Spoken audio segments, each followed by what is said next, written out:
लोग, खाली भाजपा का सांसद अकेला नहीं, उसके पीछे मोदी जी के 2 पूर्व वरिष्ठ कैबिनेट कोलीग्स, वरिष्ठ सांसद बैठे हैं। डॉक्टर हर्षवर्धन जो so called with in BJP liberal कहलाते हैं, वो मेज थपथपा रहे हैं। रविशंकर प्रसाद और डॉक्टर हर्षवर्धन जी वो ऐसे एंजॉय कर रहे हैं जैसे पता नहीं कहां क्या मिल गया। साथ दानिश अली साहब थे और आप सब जानते हैं साफ सुथरी तरीके से इन्होंने राजनीति की है। संसद में जो हुआ, मतलब पूरी दुनिया आज के डेट में पूरी दुनिया में इस बात को चर्चा हो रही है कि क्या उनको उनके मजहब की वजह से टारगेट किया गया, क्या दानिश अली को इसलिए टारगेट किया गया क्योंकि वो सोशल जस्टिस के बड़े पैरोकार हैं, क्या दानिश अली को इसलिए टारगेट किया गया कि वो शेड्यूल कास्ट, शेड्यूल ट्राइब, दलित पिछड़ों की बात करते हैं। एक आप पर हमला था, ये हमला जैसा था। ये हमला मेरे पे नहीं था, ये हमला इस देश के वंचित समाज पर है, ये हमला इस देश के लोकतंत्र पे है, ये हमला जिसको हमारे प्रधानमंत्री मदर ऑफ डेमोक्रेसी कहते हैं, उसके मंदिर में ये हमला हुआ है। बहुत असहाय महसूस कर रहे थे आप उस समय जब वो इस तरह की भाषा बोल रहा था, वो शख्स, उसके साथ बैठा हुआ सीनियर पूर्व कैबिनेट मिनिस्टर्स, और हंस रहे थे लोग। इसीलिए तो मैं कह रहा हूं कि ये कोई एक इंडिविजुअल का मसला नहीं है। मैंने इसीलिए अपने ट्वीट में कहा कि क्या आरएसएस की शाखा में यही सिखाया जाता है? क्या नरेंद्र मोदी जी के नए भारत की प्रयोगशाला में यही पढ़ाया जा रहा है? जब एक सांसद के साथ जो इस देश के वंचित समाज को रिप्रेजेंट करता है, उसके साथ ऐसा व्यवहार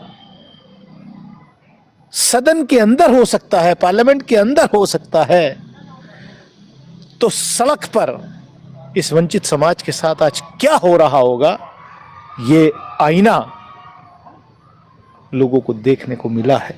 ये वानगी है उसकी, जो हमारे समाज पे लगातार जुल्म और ज्यादती की जा रही है। एक नैरेटिव गढ़ा जा रहा है कि कोई नहीं, बोलने दीजिए। एक नैरेटिव गढ़ा जा रहा है कि आप कुछ संसदीय, वो खुद आप प्रधानमंत्री के लिए जो संसदीय भाषा का इस्तेमाल होता है उसको आपने उनको कहा था कि आप क्या बोल रहे हैं। जी, अफसोस यही है कि बीजेपी के सांसद रमेश विदुड़ी जी प्रधानमंत्री के बारे में उस रेफरेंस में वो अपशब्द का उपयोग कर रहे थे। उसको मैंने एक्सपेंज करने के लिए चेयर से कहा था कि प्रधानमंत्री जी के बारे में उनके रेफरेंस में ये नहीं कहा जा सकता, क्योंकि प्रधानमंत्री एक इंस्टीट्यूशन है।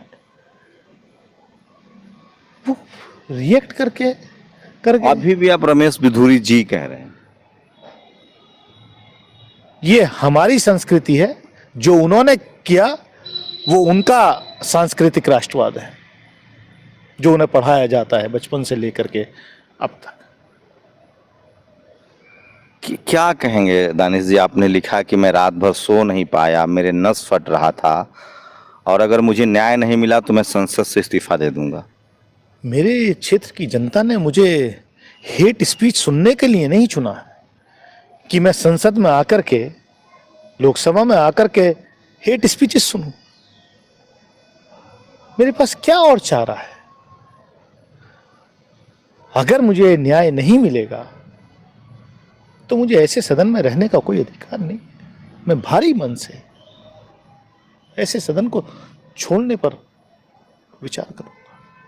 आपको लगता है जो आप बेधड़क आवाज हैं, आप जिस तरह से पिछले 5 सालों में आप जब से पार्लियामेंट आए हैं तमाम जो मुद्दों पर बोलते रहे हैं, उसकी वजह से आप निशाने पर भी हैं क्योंकि आप लगातार बेधड़क बोलते रहे? नहीं, मुझे जनता ने चुन करके भेजा और मैं उन पार्लियामेंट की उन ड्यूटीज को बखूबी निभा रहा हूं। मैं अपनी आदत के मुताबिक, ये रात में 11:15 बजे की घटना है, मेरा भाषण तो 6 बजे हो गया था, चंद्रयान पर चर्चा चल रही थी हाउस में, लेकिन मैं आदत के मुताबिक मैं पूरे वक्त सदन में बैठता हूं और सत्ता पक्ष से अगर कोई भी हमारे समाज के ऊपर, वंचित समाज के ऊपर, विपक्ष के ऊपर कोई टोका टिप्पणी, कोई ऐसी भाषा का प्रयोग होता है तो उसको खड़े होकर के, डट करके, जो बाबा साहब ने हमें अधिकार दिए इस संविधान के तहत, इस संसदीय प्रणाली में, उन अधिकारों का निर्वहन करने की कोशिश करता हूं। क्यों नहीं करूं भाई? जनता ने चुन करके मुझे भेजा है। खाली टीए लेने वाला सांसद नहीं हूं मैं। आप लड़ेंगे मैं संवैधानिक अधिकारों के लिए? मैं संवैधानिक अधिकारों के लिए लड़ूंगा। मैं अपने लिए नहीं, ये मैसेज जो सड़क पर रोज हो रहा है, जो उन बेजुबानों के साथ रोज हो रहा है, उसके लिए लड़ूंगा मैं। आपको उम्मीद थी, आपको लग रहा है पूरे देश में इसको लेकर गुस्सा है, लोग आपके प्रति सहानुभूति भी रख रहे हैं और बहुत ज़्यादा सपोर्ट में भी आए हैं, तमाम लोग पॉलिटिकल नफ़ा नुकसान भी देख रहे हैं, लेकिन आपके लिए ये क्या है? क्या ये एक पॉलिटिकल बैटल है जिसमें जो शोषित वंचित समाज है उसको, उसके साथ जो आज सड़क पर हो रहा है, चाहे मुस्लिम्स हो, दलित हो, पिछड़े हो, आदिवासी हो, लोगों की लिंचिंग हो रही है, उस तरह से देखते हैं आप इसे? मेरे लिए एक इमोशनल इशू है कि मेरे वंचित समाज के साथ जो रोज होता है, नफरत की दुकान, नफरत का बाजार सड़क पे लगाते थे अभी तक ये लोग। इस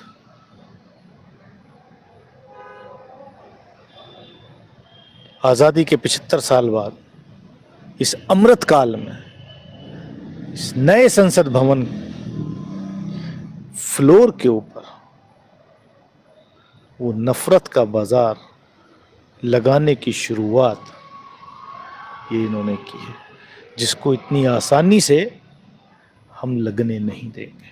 सांसद भी संसद में सुरक्षित नहीं है। वो तो वीडियो बता रहा है। खाली मुझे गाली ही नहीं दी,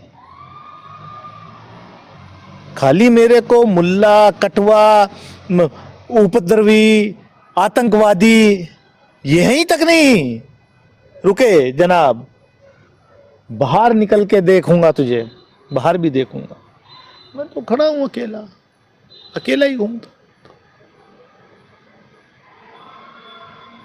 मैं ऐसी धमकियों से डरने वाला नहीं हूं, लेकिन हां, न्याय के लिए संघर्ष करूंगा, लड़ाई लड़ूंगा उस समाज के लिए जिसको ये रोज मारते हैं। बाबा साहब ने जो अधिकार दिए, उन अधिकारों को छीनने की जो ये रोज कोशिश करते हैं, उसके लिए लड़ूंगा। लोग पॉलिटिकल इशू भी बना रहे हैं कि आपसे तमाम राहुल गांधी मिलने आए, इमरान प्रतापगढ़ी मिलने आए। अभी नकवी जी का एक ट्वीट आ गया है कि ये सब पॉलिटिकल राजनीतिक लाभ, नफा नुकसान के लिए सब कॉन्स्पिरेसी है दानिश अली जी की। तो सब वीडियो पर है, ये कॉन्स्पिरेसी है। यानी कि हमने भाजपा के सांसद को, अब इतना दिमागी संतुलन खो बैठे हैं क्या लोग? खाली भाजपा का सांसद अकेला नहीं, उसके पीछे मोदी जी के 2 वरिष्ठ कैबिनेट कुलीग्स, पूर्व वरिष्ठ कैबिनेट कुलीग्स, वरिष्ठ सांसद बैठे हैं। डॉक्टर हर्षवर्धन, जो so called with in BJP liberal कहलाते हैं, वो मेज थपथपा रहे हैं। रविशंकर प्रसाद और जी और डॉक्टर हर्षवर्धन जी, वो ऐसे एंजॉय कर रहे हैं जैसे पता नहीं कहां क्या मिल गया।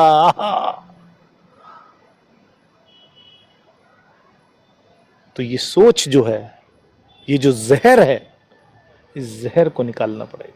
आप अपने समर्थकों से क्या अपील करेंगे? पूरा सोशल मीडिया पर आप देखिए, ट्विटर पर देखिए, तो आपके समर्थन में एक ट्रेंड चल रहा है, लोगों की सिंपैथी भी है, आपसे सहानुभूति भी है, और उनको लगता है कि आपके साथ व्यक्तिगत रूप से भी लिंचिंग की कोशिश हुई है। ये मेरे समर्थक नहीं है, ये बाबा साहब के दिए हुए संविधान के समर्थक हैं। ये इस देश में जो लोकतंत्र में विश्वास रखने वाले लोग हैं, वो दानिश अली के समर्थक नहीं है। वो उन संवैधानिक मूल्यों को बचाने वाले योद्धा हैं, जो ट्रेंड चला रहे हैं, जो बयान दे रहे हैं, जो सोशल मीडिया पर एक्टिव हैं। इस देश में लोकतंत्र बचेगा या नहीं, इस देश में संवैधानिक संस्थाएं बचेंगी या नहीं, मुद्दा ये है, दानिश-अली मुद्दा नहीं है। क्या कहेंगे लोगों से? लास्ट कोई मैसेज आपका? बस मैं यही कहूंगा कि बहुत हो गया, बहुत हो गया। क्या इसीलिए स्पेशल सेशन बुलाया था? क्या अमृतकाल में यही देखने के लिए? वुमेन रिजर्वेशन, महिला आरक्षण तो हो गया, वो कब लागू होगा? 2029 में होगा, 34 में होगा, 47 में होगा। उसमें आपने जो ओबीसी का क्लॉज था वो भी नहीं जुड़ने दिया। राजनीति आप करते हैं क्योंकि आप ही को ये पता था कि आपको करना तो है नहीं, इसलिए आप बिना उसके लाए और उसको डिलिमिटेशन से और सेंसस से जोड़ दिया कि विपक्ष जो है वो हंगामा करेगा कि ओबीसी क्लॉज जोड़ो, ओबीसी क्लॉज जोड़ो, और फिर कहेंगे कि देखो महिला आरक्षण का विरोध कर रहे हैं। तो मैं तो यही कहूंगा कि जो आदरणीय प्रधानमंत्री जी ने पहले दिन नए संसद भवन में ये कहा था कि देश की जनता यहां बैठने वालों के आचरण से ये तय करेगी, चुनाव में बहुत कम समय रह गया है, कि लोग इधर बैठेंगे या उधर बैठेंगे। तो देश की जनता को मैसेज दे दिया है, देश की जनता तय करेगी।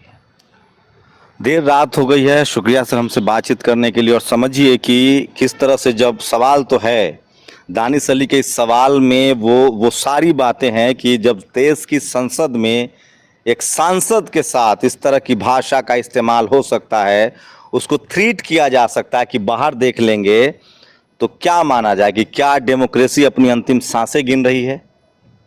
क्या इस देश में जब चुने हुए संसद को उसकी धर्म के आधार पर, उसकी पार्टी के आधार पे टारगेट किया जा सकता है, तो क्या सचमुच आम लोग सुरक्षित हैं? ये सबसे बड़ा सवाल है जो दानिश अली देश से पूछ रहे हैं, देश के सामने रख रहे हैं। आप लोग की प्रतिक्रिया बहुत ज़रूरी है। नेशनल दस्तक और सोशल मीडिया आपको मौका देता है कि आप अपनी राय दें कि क्या समय इस तरह के हो गए हैं, हालात इस तरह के हो गए हैं कि मेंबर ऑफ पार्लियामेंट, चुना हुआ सांसद, संसद भवन में सुरक्षित नहीं है? ये बड़ा सवाल दानिश अली उठा रहे हैं। आप आपकी प्रतिक्रिया क्या, अपनी प्रतिक्रिया जरूर दीजिए। शुक्रिया सर हमसे बात।